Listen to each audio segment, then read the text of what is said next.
காரசாரமான சட்டசபை விவாதங்களுக்கு மத்தியில் தன்னுடைய மருமகனான தற்போதைய தமிழக முதல்வரான விஜய் அவர்களை சந்திக்க வரும் சங்கீதா விஜயின் அப்பாவான சொர்ணலிங்கம் அவர்கள் பல இழுபறிகளுக்கு மத்தியில் தமிழக முதல்வராக விஜய் அவர்கள் தேர்ந்தெடுக்கப்பட்டார். ஏற்கனவே தமிழக முதல்வர் விஜய் அவர்களின் குடும்ப வாழ்க்கையில் எக்கச்சக்கமான சிக்கல்கள் இருந்த நிலையில் பதவியேற்பு விழாவிற்கு மனைவி சங்கீதா வராதது பேசுபொருளானது. இதற்கிடையில் பதவியேற்பு விழாவில் ஒரு நடிகை வந்து அனைவரின் கவனத்தை ஈர்த்ததும் அங்கு பேசுபொருளானது. இந்த சூழ்நிலையில்தான் தன்னுடைய மருமகனை சந்தித்து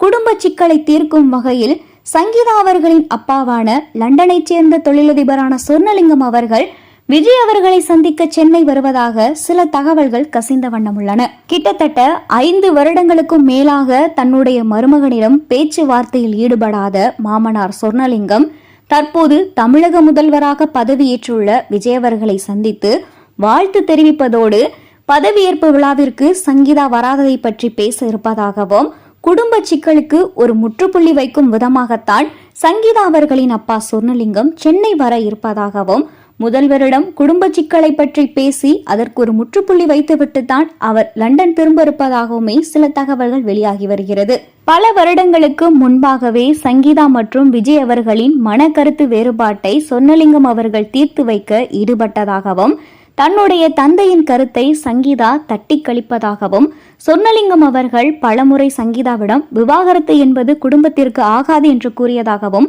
பிள்ளைகளுக்காவது இந்த முடிவை நீ தட்டி கழிக்க வேண்டும் என்று சொர்ணலிங்கம் கூறியதாகவும் ஆனால் விடாப்பிடியாக சங்கீதா தான் இந்த முடிவை எடுத்ததாகவும் தமிழக முதல்வர் விஜய் அவர்களுக்கு இந்த விவாகரத்தில் துளி கூட விருப்பமில்லாத காரணத்தினால்தான் சங்கீதா ஒவ்வொரு முறை விவாகரத்து கேட்கும் போது அதை தட்டி கழித்து வந்ததாகவும் தற்போது விவாகரத்து விவகாரம் விஸ்வரூபம் எடுத்த நிலையில்தான் தமிழக முதல்வர் விஜய் அவர்கள் அதில் ஈடுபட்டார். தற்போது விஜய் அவர்கள் முதல்வராக பதவியேற்றிருப்பதால் சங்கீதா மனமாற்றத்திற்கு உள்ளானதாகவும் பரஸ்பரமாக இருவரும் சேர்ந்து வாழ முடிவெடுத்திருப்பதாகவும் அதனை குறித்துதான் சொர்ணலிங்கம் அவர்கள் தமிழக முதல்வர் விஜய் அவர்களிடம் பேச இருப்பதாகவும் சில தகவல்கள் வெளியாகி வருகிறது.